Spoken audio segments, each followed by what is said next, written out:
왜 12진주문인가 라고 하는 이 제목은 이미 나눔마당의 글에 벌써 기록이 되어서 나갔습니다. 오늘 동일한 제목으로 왜 12진주문인가 하는 이 말씀을 저희들이 나누려고 합니다.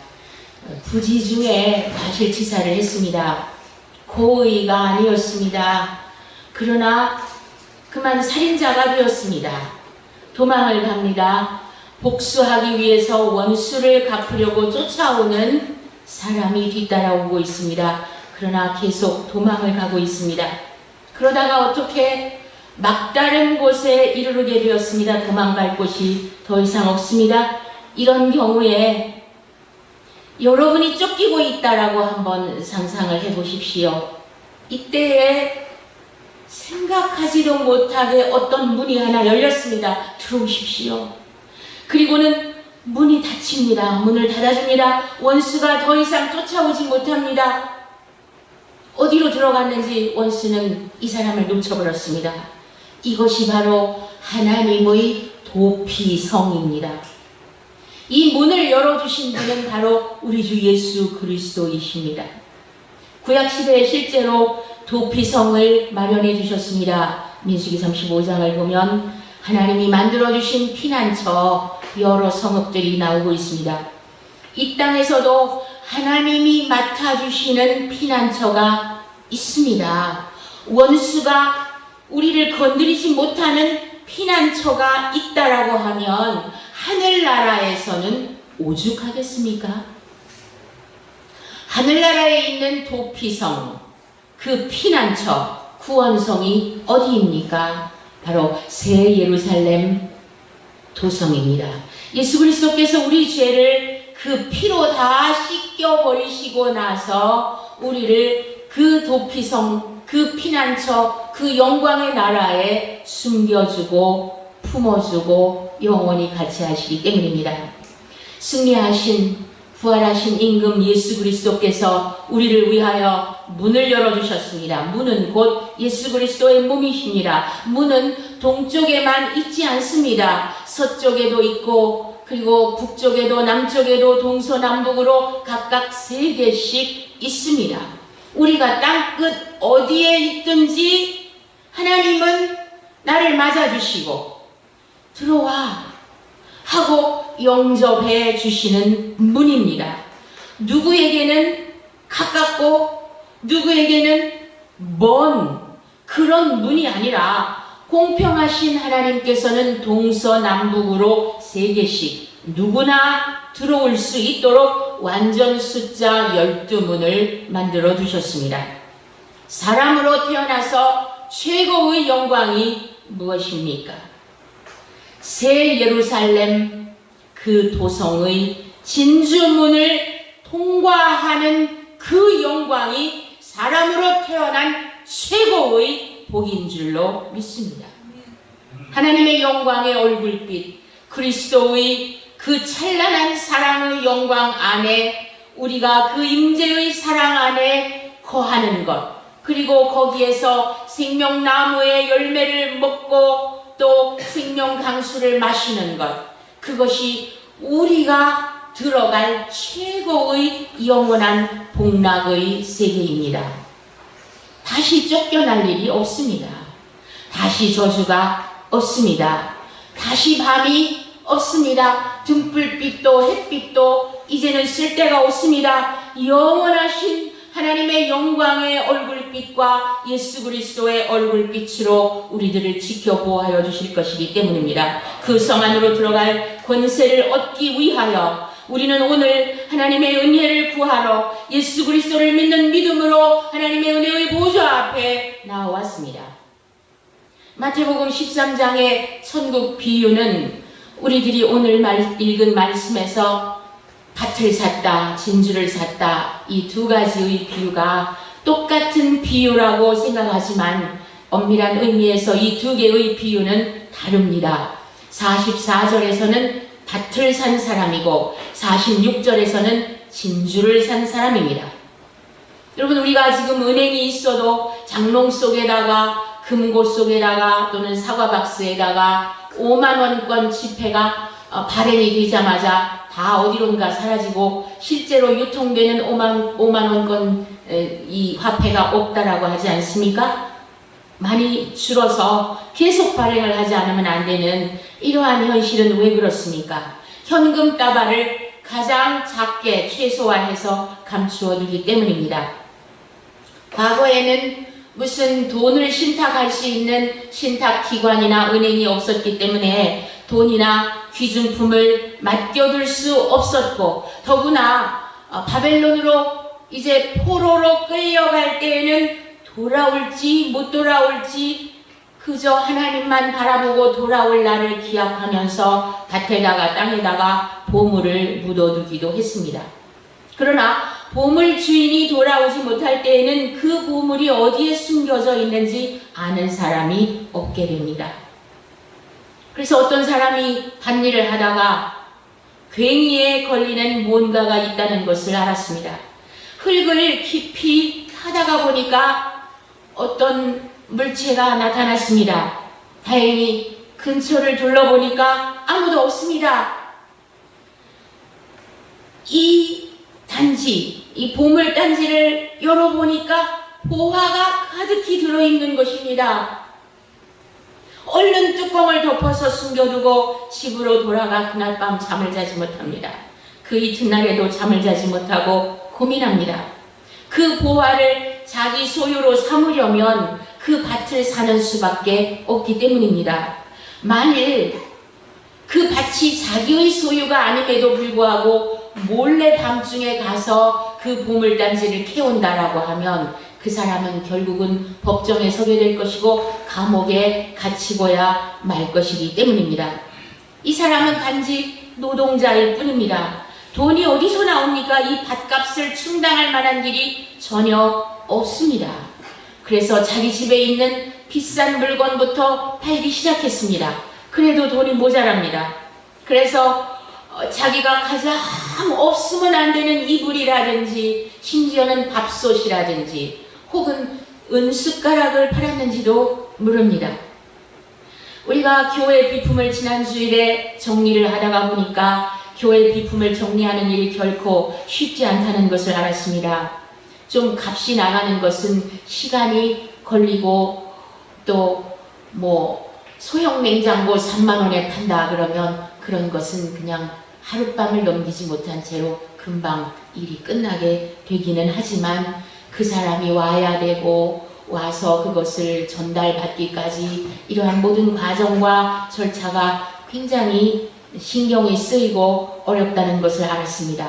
이 노동자가 이 밭값을 충당하기 위해서 팔아야 했던 모든 물건들을 팔다가 보니까 이 사람도 많이 지치는 것도 있었을 거라고 우리가 상상을 할 수 있지만은 어쨌든 그 밭을 살 수 있는 자금이 완전히 모아졌습니다.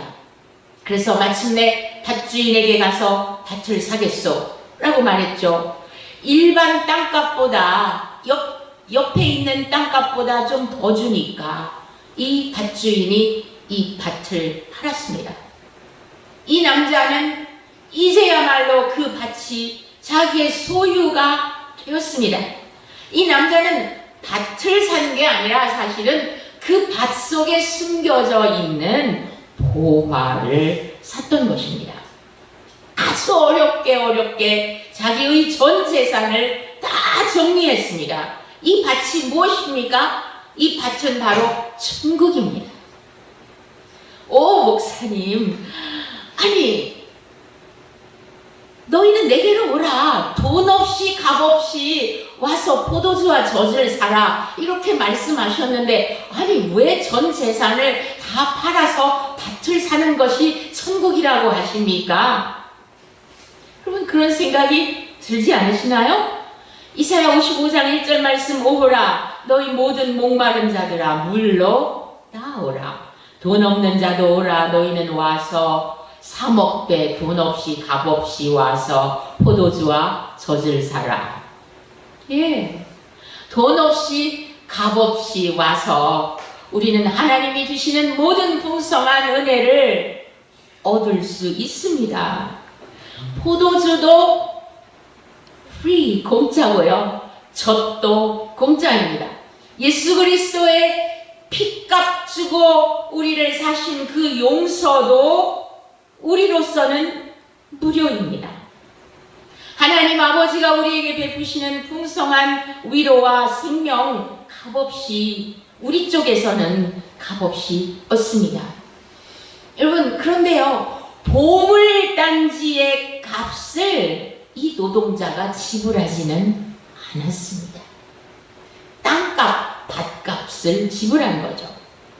하나님의 자녀가 되는 권세는 예수 그리스도를 믿기만 하면 되는, 하나님의 자녀가 되는 이 놀라운 은총과 권세를 우리들이 입게 되니까 얼마나 수지 맞는 일입니까? 이보다 더, 이 세상에서 인간으로 태어나서 이보다 더 수지 맞는 일이 어디 있겠습니까? 그러나 물로 나오라, 나아가는 것은 나의 결단입니다. 내가 대가를 지불하고 물로 나아가야 마시는 것입니다.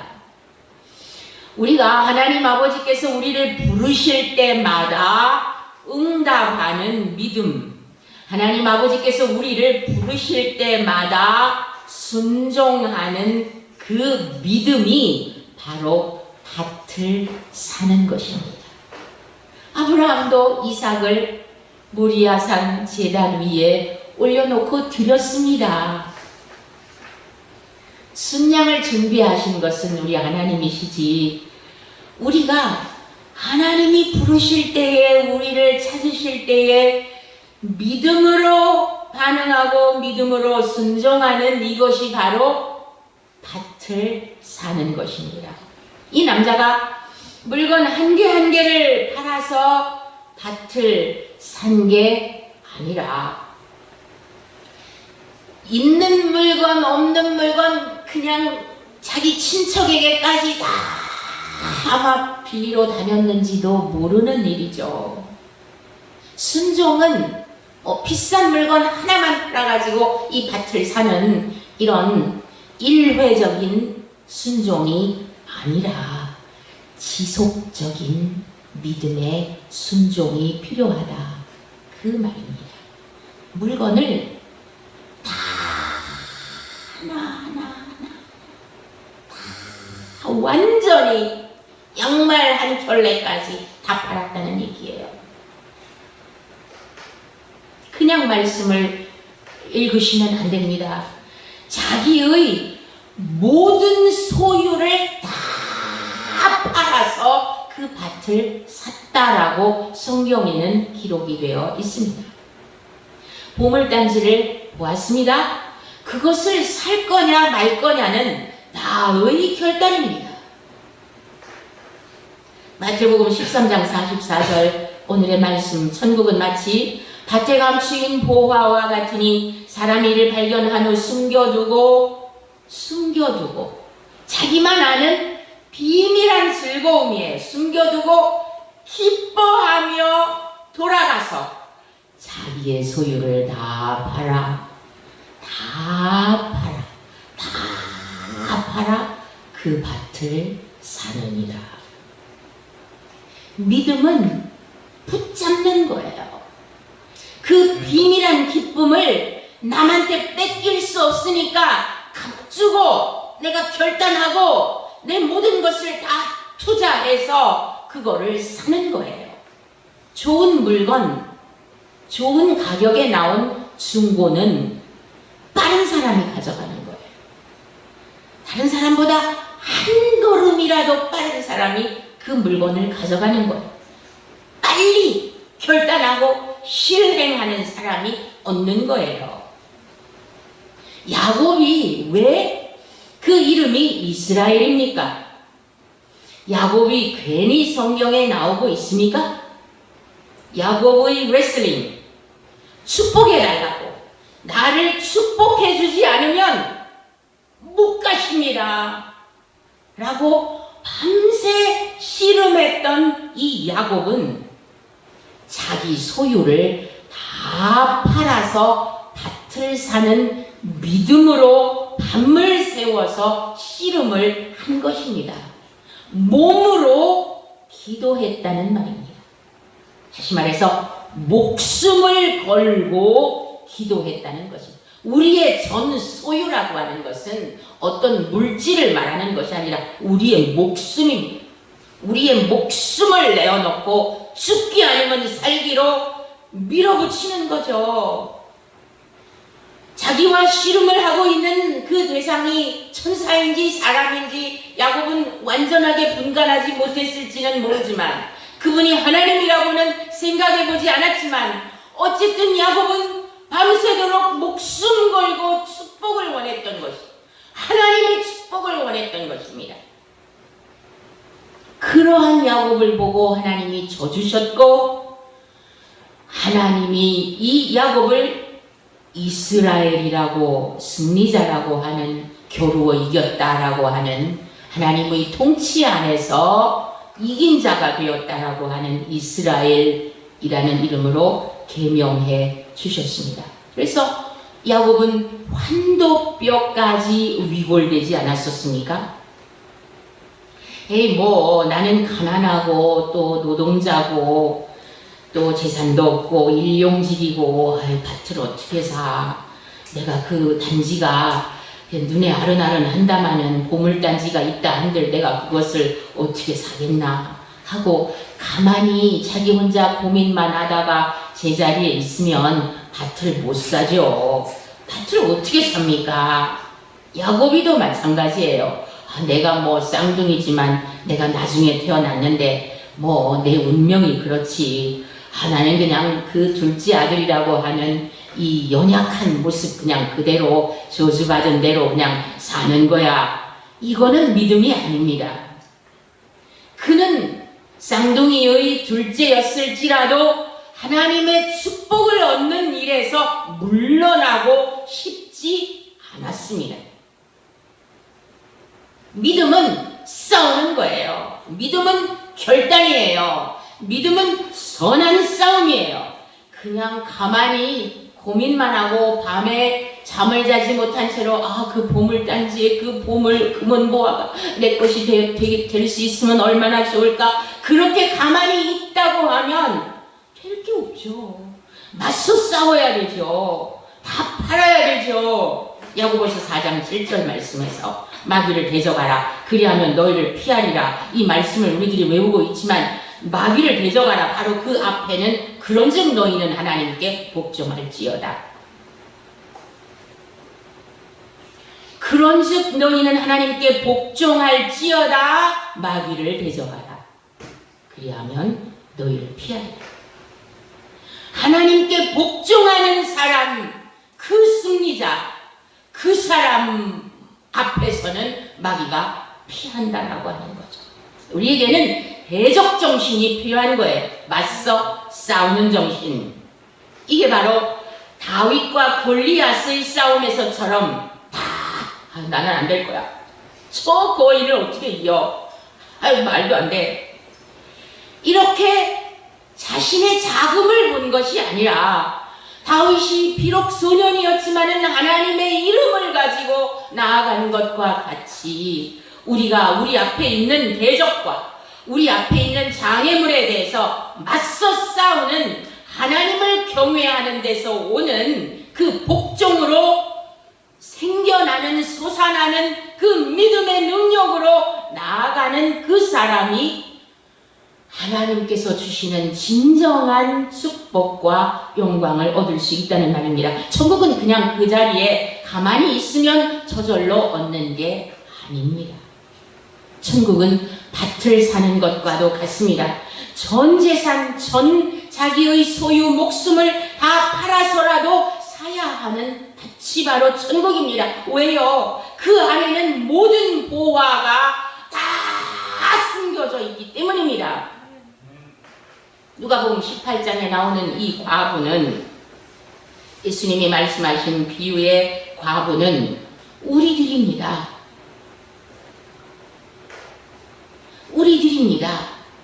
그러면 이 과부를 억울하게 한 원수는 누구입니까? 과부가 날마다 지금 억울해서 밤에도 잠을 못 자고 있는데 이 과부를 억울하게 하는 자가 누구입니까? 과부의 원수는 바로 세상이며 사탄입니다. 과부를 불행하게 하는 요소, 과부를 괴롭히고 있는 그 요소가 바로 세상이며 사탄입니다. 그러나 우리는 우리의 억울한 사정을 가만히 어쩔 수 없어, 어쩔 거야, 세상이 그런 걸, 내 운명이 그렇지, 내가 무슨 특별한 재주가 있나, 어떻게 싸워보겠나, 그런 게 아니라 이 과부는 날이면 날마다 재판장에게 가서 호소를 합니다. 재판장은 누구를 가리킵니까? 답답하고 악한 현실이죠. 우리가 싸워야 할 대상은 물론 세상과 사탄이지만은 우리는 계속 그 싸움을 싸우기 위해서 일단 현실 앞에 맞닥뜨리고 나가는 거예요.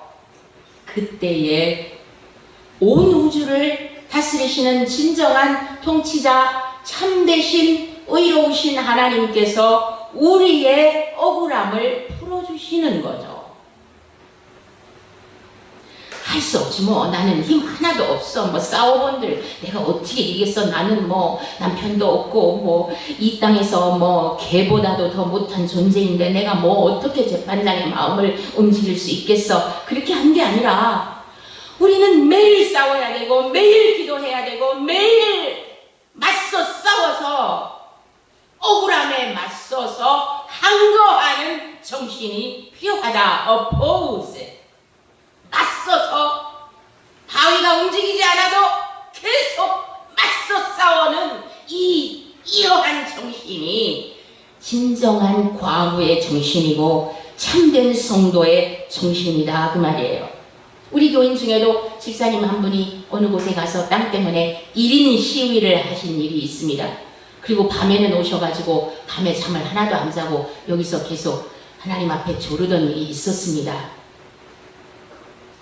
물론 그렇게 하시지 마십시오 라고 우리가 권면을 하고 하나님의 법은 우리가 시위를 한다고 되는 것이 아니라 시위 쪽이 아니라 하나님 앞에 전적으로 맡기고 기도를 해야 됩니다 라고 권면을 하기는 했지만은 어쨌든 우리가 1인 시위라고 하는 이것은 맞서는 정신이에요. 이 억울함을 나는 용납할 수 없다 그거 아닙니까? 현실에 맞서서 싸우고 불의에 맞서서 싸우고 이거 너무 귀찮다.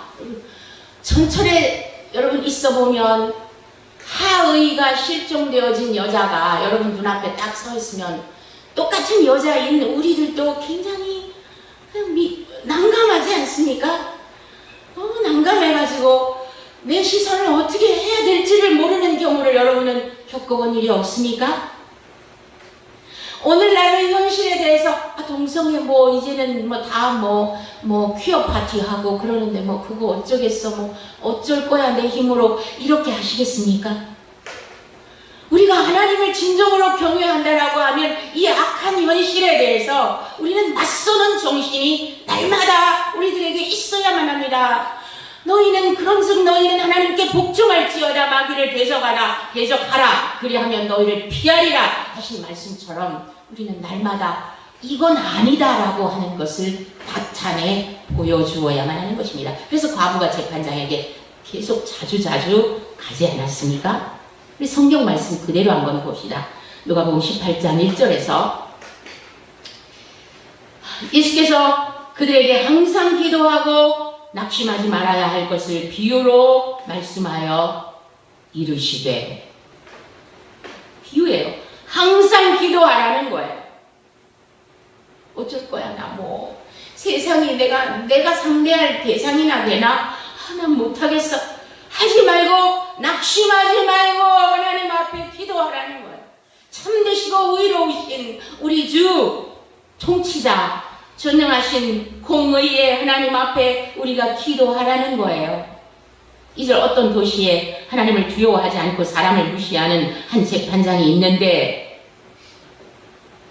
오늘날의 현실이죠.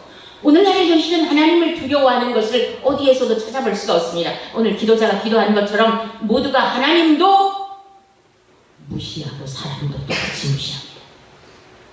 나는 아니라고 그렇게 말씀하지 마시기 바랍니다. 우리도 똑같이 하나님을 두려워하지 아니하고 사람을 무시할 뿐만 아니라 하나님도 무시하는 이러한 오늘날의 현실 속에 우리가 살아가고 있습니다. 3절 그 도시에는 한 과부가 있어 자주 그에게 가서 내 원수에 대한 나의 원한을 풀어주소서. 내 원수에 대한 나의 원한을 풀어주소서. 이것이 우리의 대적정신이라고 하는 거예요. 씨름정신이라고 하는 거예요. 하나님의 축복을 구하는 거예요. 아까 밭일을 하던 그 노동자, 나는 흙이나 파는 노동자야. 내가 밭이 이만큼이라도 있기를 하나. 내가 뛰어봤자 벼룩이지 내가 그거 어떡하겠어 하고 낙심을 한 게 아니라 그는 날마다 어쨌든 떼약 볕에서 일하다가 어느 날 보물단지를 찾은 거죠. 천국을 얻는 사람은 먼저 밭을 사는 사람입니다. 밭은 땅에 있습니다.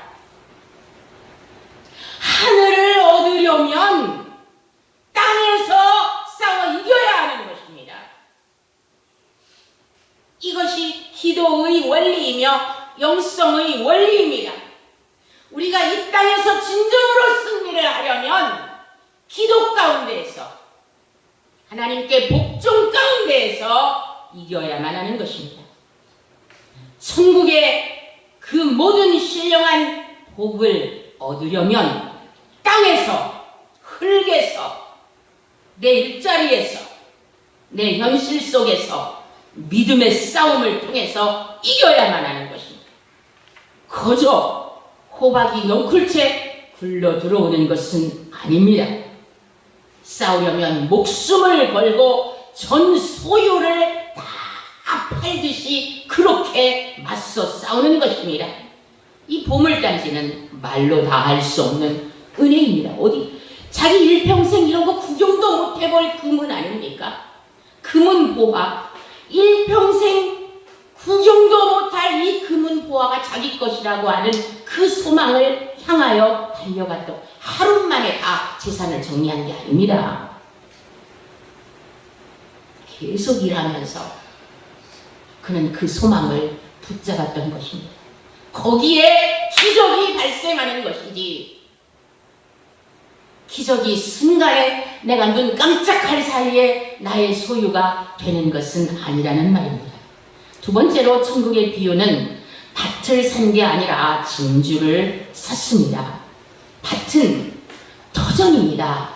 보화가 가득한 파운데이션, 하나의 터전이라면 진주는 한 개의 보화입니다. 최고의 보물입니다. 마태복음 13장 45절 또 천국은 마치 좋은 진주를 구하는 장사와 같으니 극히 값진 46절 진주 하나를 발견함에 가서 자기의 소유를 다 팔아 그 진주를 샀느니라. 좋은 진주를 구하는 장사꾼은요 진주 전문가예요. 보석 전문 감정 자격증이 있는 사람이에요. 그 분야에서는 달인이에요. 최고의 가치를 알아보는 눈이 있는 사람이에요. 이 극히 값진 진주다라고 하는 것은 전에도 없었고 앞으로도 다시 없을 그런 최고의 진주다라는 the only one pearl, 아주 유일한 극히 값지다란 말이에요. 우주 가운데에서 가장 값지다라고 하는 거죠. 그게 이제 레티너로는 폴리티모스라고 해서 믿음이 극히 값지다. 향유, 예수님의 머리에 부었던 그 향유가 극히 값지다. 여기 진주가 극히 값지다. 그래서 딱 3번 나와요. 성경에서, 신약 성경에서 이 극히 값지다라는 말이 딱 3번 나와요. 어디에서요? 금보다 더 귀한 우리의 믿음이요. 또 하나는 향유요. 그 다음에는요, 여기 진주요. 오직 하나밖에 없는 왕진주, 최고의 진주 중의 진주를 만났습니다. 전에도 없고 앞으로도 없을 최고의 진주, 유일한 가치, 최고의 최고 중에 최고의 그 희귀하고 존귀하고 우아하고 아름답고 영롱한 그 진주를 이 진주 장사가 알아본 거예요. 그 가치를 그 무엇으로도 비길 수가 없다는 것을 안 거예요. 누구에게도 이 진주를 뺏기고 싶지 않은 거예요. 그런 진주를 자기 생애에 만나볼 수 있었다라고 하는 그 희열만으로도 이 진주 장사는 너무나도 기뻤어요. 너무나도 감사했어요. 그것이 은혜였어요. 그래서 이 진주를 얻을 수 있다면 무엇이든 아깝지 않았어요. 그 진주를 얻을 수 있다면 자기 목숨이라도 내놓을 수 있었어요. 그래서 자기의 소유를 다 팔아서 그 진주를 들여 샀습니다. 이 진주가 무엇입니까? 이 진주가 무엇을 상징합니까? 예수 그리스도가 바로 이 진주라고 하는 것입니다. 아까는 밭을 샀죠. 이번에는 진주를 샀습니다. 여러분은 밭만 사신 분은 아닙니까?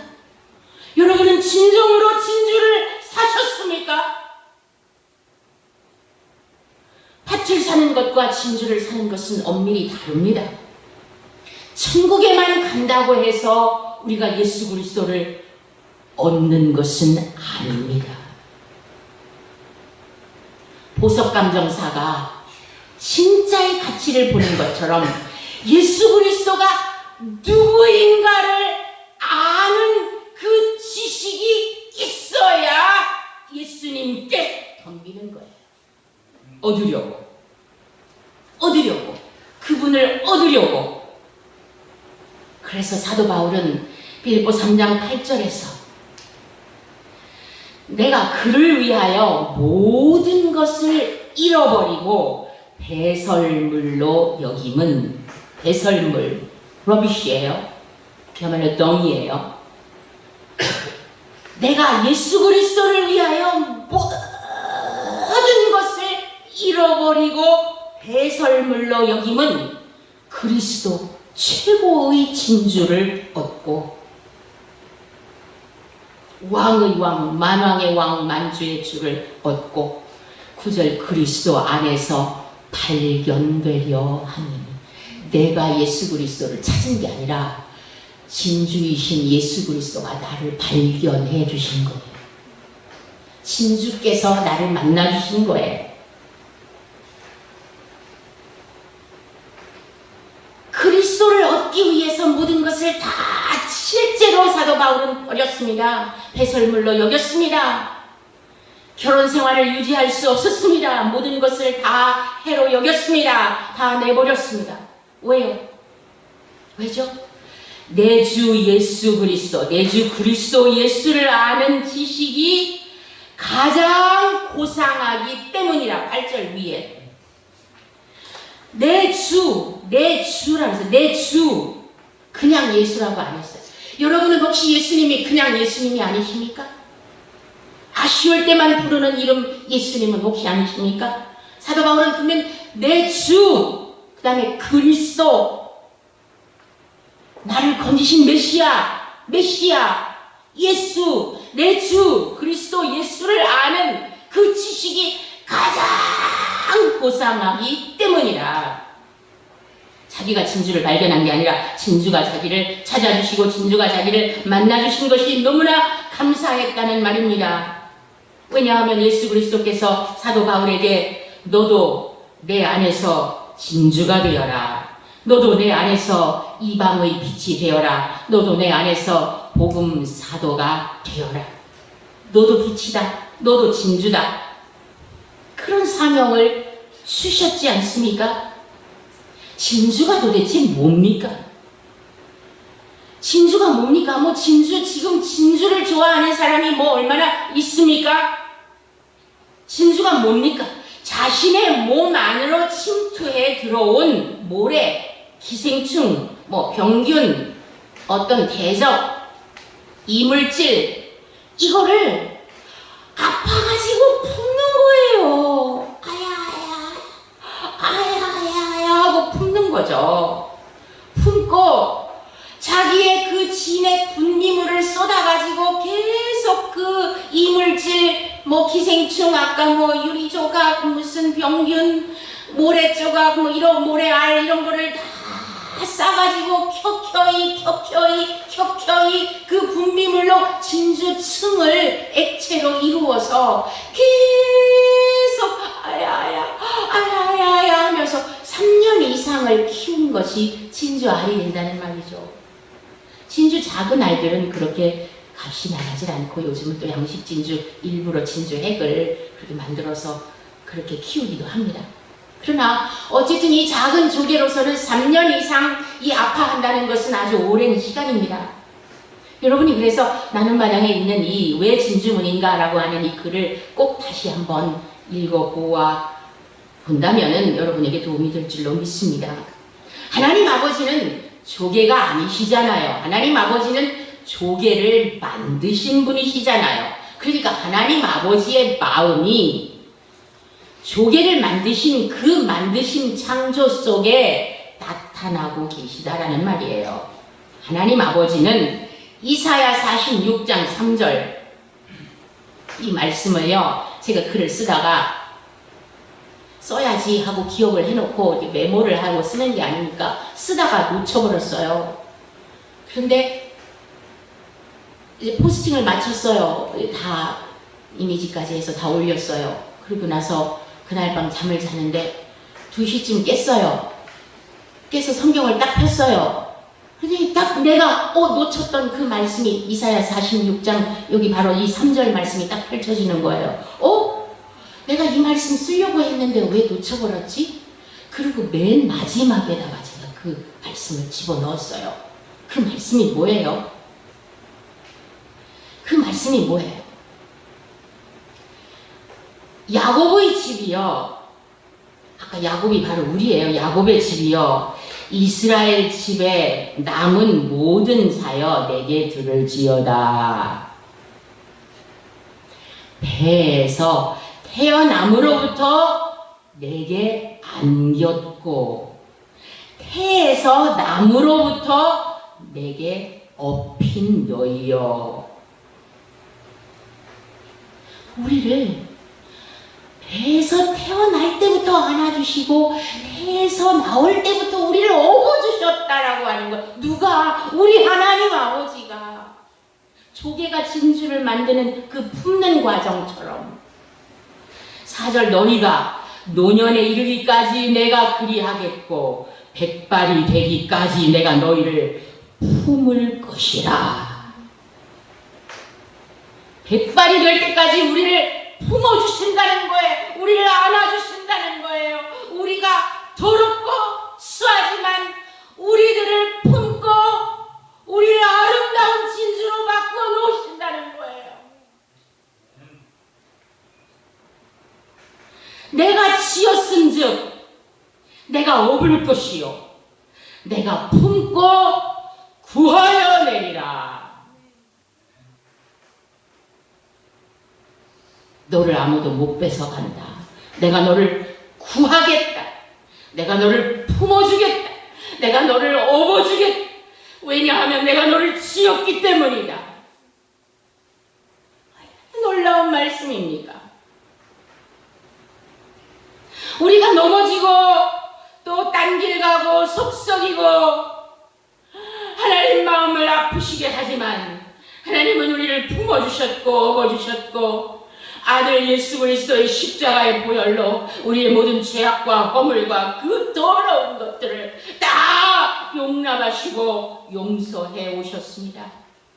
그리고는 우리가 진짜 예수 그리스도가 누구인가를 알고 있다라고 하면 그 예수 그리스도의 몸을 통과해서 나오는, 즉 그 성으로 들어오는 그 사람들을 하나님께서 다 기쁨과 영광과 복을 누리도록 하나님과 함께 먹고 함께 누리도록 받아주시려고 우리를 지금 키우고 계신다.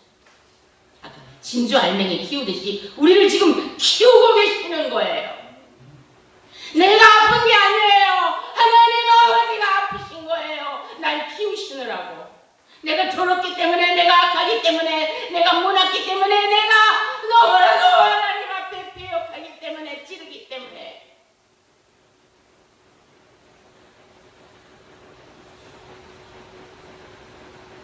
우리가 진정으로 진주가 되어가고 있다면 우리는 진주 문 안으로 들어가게 될 줄 믿습니다. 진주는 다른 사람의 허물, 다른 사람의 악한 거, 그 죄를 내가 받고 예수 그리스도의 사랑으로 녹여주고 내가 희생해서 그를 살려내는 사람이 진주입니다. 그 사람이 진주 성도입니다. 내가 희생해서 상대방을 살려주는 사람, 그 정신이 여러분에게 없다면 여러분은 진주 성도가 아닙니다. 추하기 짝이 없는 다른 사람을 내가 품어주다가 보니까 내가 아름답게 된 거예요. 희생충이 됐건 병균이 됐건 모래가 됐건 가시가 됐건 병조각이 됐건 그것이 무엇이든지 간에 내가 그냥 말하지 아니하고 덮어주고 품어준 거,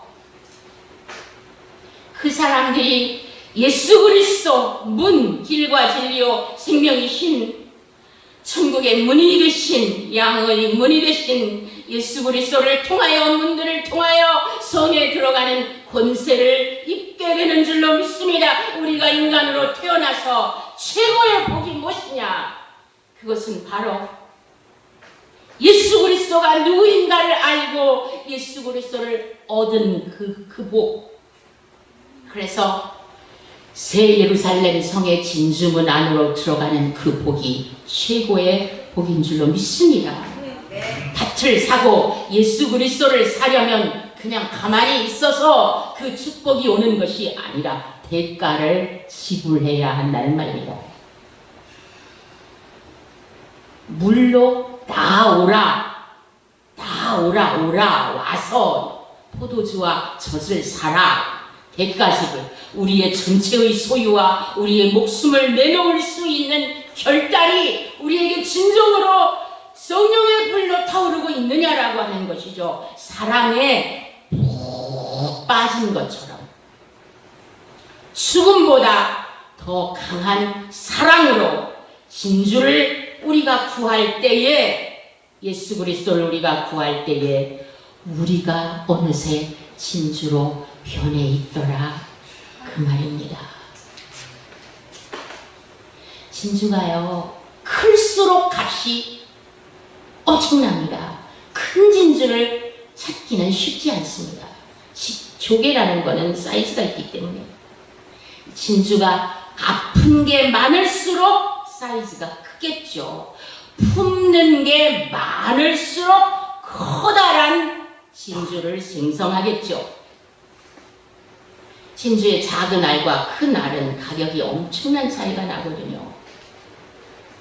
그래서 모파상에 진주 목걸이라고 하는 글이 다 있잖아요. 친구한테 빌렸다가 잃어버려가지고 일생을 하고 나서 갚았더니 그거 가짜였어. 인생이 이렇게 허망한 거라는 것을 그렇게 글로 적어놓은 것이 모파상의 진주 목걸이에 대한 이야기가 아닙니까? 진주문의, 새 예루살렘 성의 진주문의 크기는 이 세상에 없는 크기죠. 그리고 이 땅의 진주 성분도 아닐 거고요. 예수 그리스도께서 우리를 얼마나 사랑하셨으면 문 하나가 통째로 진주냐고요. 12개가. 예수 그리스도께서 우리를 얼마나 고통 중에 안고 품고 어르고 아파하셨으면 한순간도 놓지 않고 우리를 붙들어 주셨으면 그 문이 통째로 다 큰 진주냐고요. 진주문 안으로 들어가는 영광은 오직 계시록 22장 14절 자기 두루마기를 빠는 자, 오직 자기 두루마기를 빠는 자들은 복이 있으니 이는 그들이 생명나무에 나가며 문들을 통해서 성에 들어갈 권세를 받으려 함이로다 하셨잖아요. 새 예루살렘 성의 영광에 들어가기까지 합당할 만큼 거룩하게 아름답게 진주로 변화된 자, 남을 살리느라고 예수 그리스도의 사랑으로. 할렐루야. 계시록 22장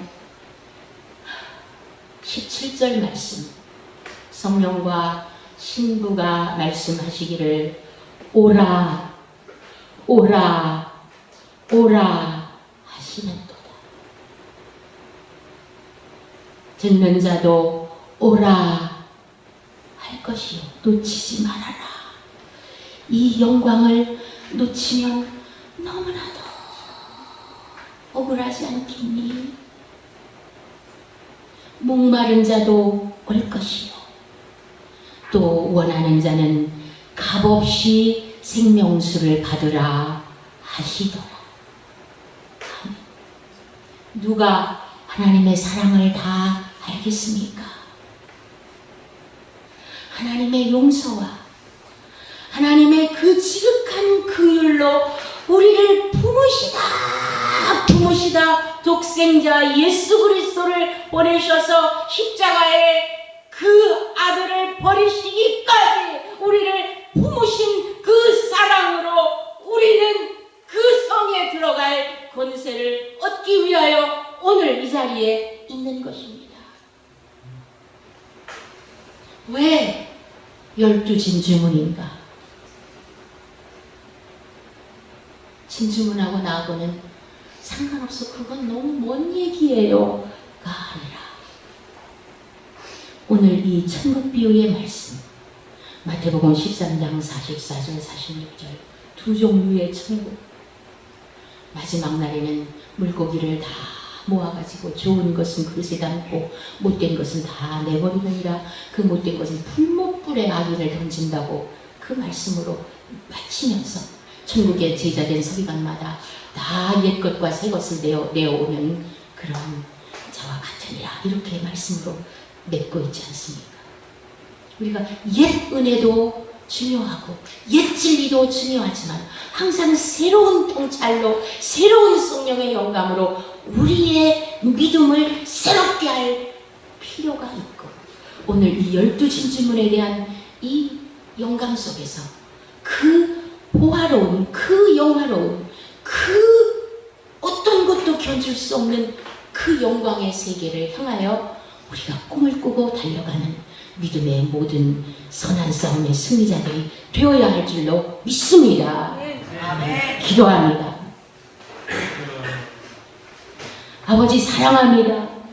아버지께서 우리를 이렇게 업어주시고 안아주시고 품어주시고 용서해주시고 허물을 넘겨주시고 용납해주시고 그래 아프지 너 아프지 하면서 아버지 아프신 것은 말씀하지 않으시고 우리들을 오늘도 품어주시고 붙들어주심을 감사드립니다.